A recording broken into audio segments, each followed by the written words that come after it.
the races, reaching for greatness, stretching for stretching. One day I wake up, too many lessons, living my purpose, not missing my blessings. Playing the field, but it's so many catches. Trying to keep up and I'm facing the benches. Level me up and I cut down my friends list. Realize I was worth way more than shit. Due time, matter of fact, man, po the fifth.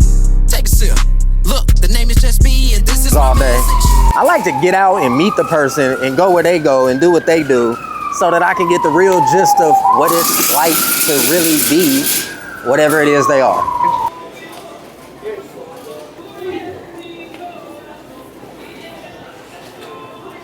Because these are regular bananas. Pero la maduro, ¿dónde están? What are you making? What do you need the plantains for? I'm making alcapurrias. Okay. So what it is it's a Puerto Rican dish. So it's a green banana and then a green plantain that you put into a food processor.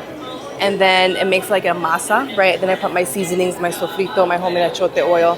And then with the banana leaf, I make it into a pocket, stuff it with the picadillo, whatever protein, and then fold it, fry it. And then it comes out and it's hard to describe, but very good, very authentic. But the hard thing is sometimes I can't find the green plantains because a lot of people out here don't know what that is. You know what I mean? Or they only eat it one certain way, so they wait till it's ripe.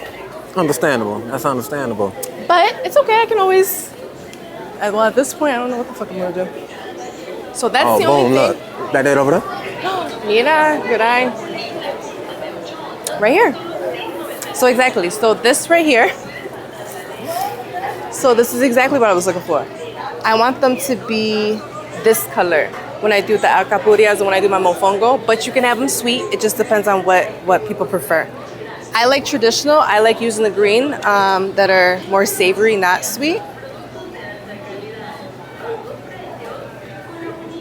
So I will show you. So I blend these with these bananas. Con permiso.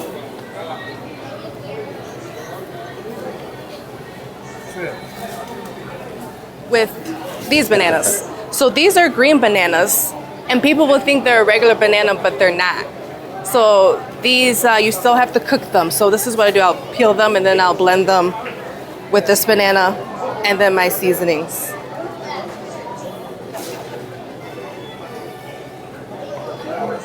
And this right here is a maduro. So this is a sweet one. So once it gets from here, it gets to here, and this is the sweet one. I ain't gonna lie, sis. If I seen that banana right there in the stove, you're not gonna want to eat it. Yeah, I'm gonna think it went bad. That shit is good. It's still good? It's so good. All right. And then honestly, these bananas is what we should be eating. The small ones? The small ones. And they should have seeds. So we really should be eating everything that has a seed in it. So those other bananas we buy, those aren't good for us. That's good for us. Gotcha. So that's really the only thing I needed. I might grab some empanada shells just to have them on hand, but that's it. And then I can go back at home and start cooking. Okay. I think I have everything. I have cilantro, culantro. Wait, let me check. Con permiso. One last thing. So let me ask you just real quick, sis.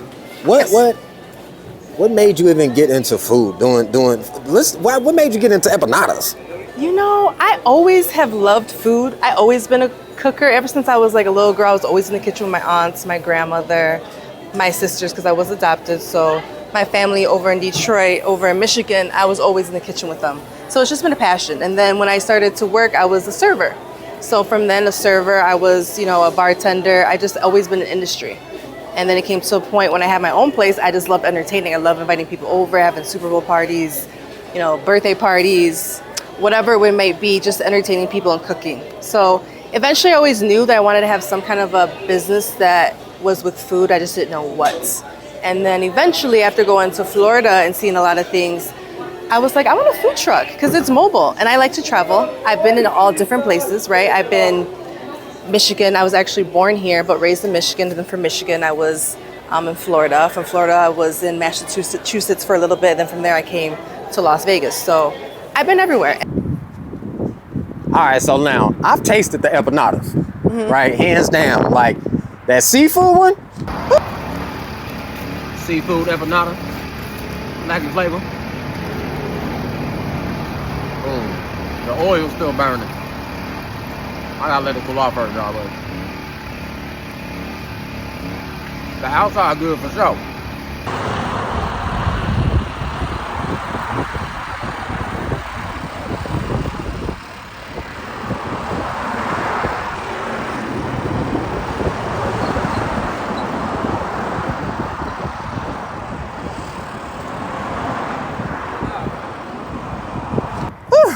But the oxtail.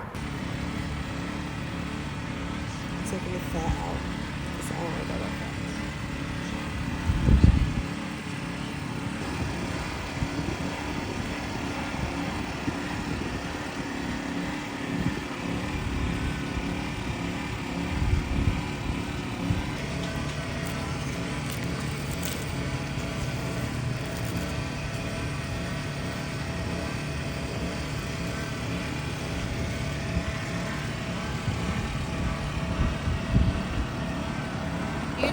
The oxtail was smacking. That was been very popular lately. Yeah? Very popular, yeah. Where's the recipe coming from? Did you get it like from your grandma or? No, I don't have any Jamaican in me, but my husband is from New York, so he grew up with a lot of Jamaicans. And when we lived in Florida, there's a lot of islanders, a lot of Jamaicans. So I just grew to love it, and I had a friend that taught me how to make it. So when I first moved to Florida, she from Miami-Dade, it was actually a white lady that taught me how to make this food, but she was with the Jamaican. One of her sons was half Jamaican, and she taught me how to make it. And from then on, I fell in love with that style of oxtail that's just what I love. So that's why I decided to do a Jamaican oxtail, because it is still part of the Caribbean. We're all like cousins, regardless if you're Puerto Rican, Cuban, from Dominican Republic, or if you're from Jamaica. We all eat very similar things. I just love the way that they prepare their oxtail. So that's where that comes from. I love it.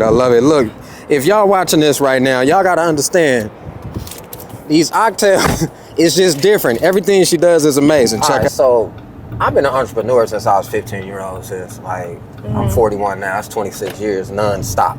I do this shit, right? And over time, I've noticed that I've had some struggles.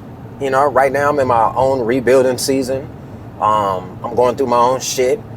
In my opinion, I feel like I was on top of the world out here in Las Vegas, and I'm from out here. I've been out here my whole life. I've moved back. I moved a few times, but I always come back home. But if you're an entrepreneur and you're not struggling, or you haven't had a struggling moment, can you really say you're an entrepreneur? Because shit.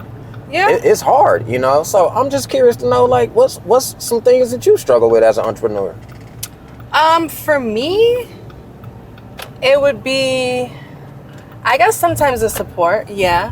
Because for example, here in Las Vegas, the people don't know what, and I'm gonna put you on, the reason why I call it empanada, and actually I'm going back to pastelito, because people don't know what a pastelito is over here.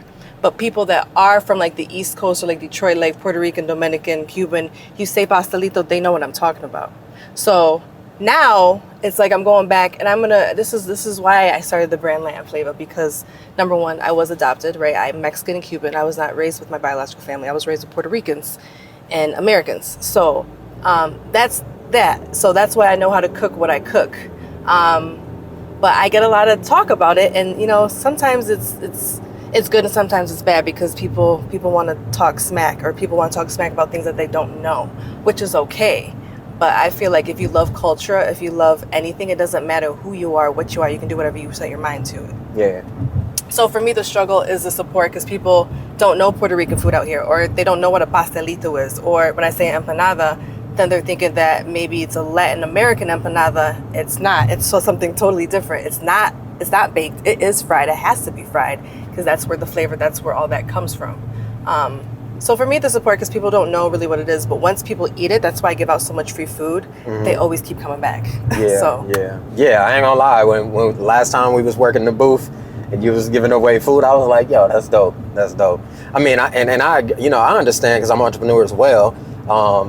There's been times where I gave out some free video production or a free interview. One, I think, was because I just truly believe in the person. I believe in humans still, right? Sometimes it's hard to, because there is some evil fuckers in this world. But there's also a lot of really good, hard-working people that sometimes, you just need an opportunity. Absolutely. For what you do, the opportunity that they need is to taste that bum-ass food. And that's it, and people and I'm not gonna lie, I'm a little bit of a smart ass, right? But I always have good intent. And the reason why is because people kill me with oh, I can't eat that, oh, I won't eat that. But you see them eating the most unhealthiest shit, or you see them like just not doing things that doesn't make sense, right? So whatever you may think that may be, but it's like for people to try something new, a new food, a new culture, they're so against it. It doesn't make sense to me. It's weird in a sense, because I think culture is what makes America us, right? If you take out our culture, right, not just the Caribbean, right, not just the Mexicans, not just the Filipinos, all the culture, and just leave it maybe what it was when it got taken, it'd be very boring, right? I'm a firm believer that's why we got taken, right? This is why they colonized us, because look at us. Why wouldn't they? Right. So now is because now a lot of us, we don't know our cultures. We don't have our roots. It's been more Americanized. When you see people that are different and they're bringing something different that you're not used to, you get a lot of haters. Yeah. And for me, what I've learned, I love it. I don't care. I love the haters. Please talk about me. Talk about me, please. Talk about my pastelitos. Talk about how I'm not Latin enough, or how this morena is doing this and that, because I've got that my whole life. And this is why I do it, because there's some little girl, some little boy that's going to look at this video or look at whoever's story and be like, man, I can do it. Because a lot of us, we need that push. We need to see that inspiration. So that's what I do it. I do it for me, but I do it because I want to give the good things back out, right? I don't use seed oils. I don't use pork just because of my preference and my beliefs, because the way that the pork is, or the hogs are raised here is nasty. So that's just me. But I will cook pork for anybody, right? Yeah. No seed oils, everything homemade, anything from scratch. My seasonings, I stopped using Goya, because again, Goya is a brand that is not even owned by any Latinos anymore. So now all of the ingredients are full of red dyes, chemicals that a lot of our people are eating and getting sick. Right? Mm-hmm. I don't see very many people that don't have Alzheimer's or dementia as they get older. We never used to have that before. Yeah. So for me, that's why I do it. I want to give people good food. I want them to taste it. I want them to think about, oh, maybe when they went back to the island, or maybe their grandmother, or a lot of people from the East Coast, like, man, I haven't had Puerto Rican food or that kind of food in a long time. Yeah. So that's what I do it for.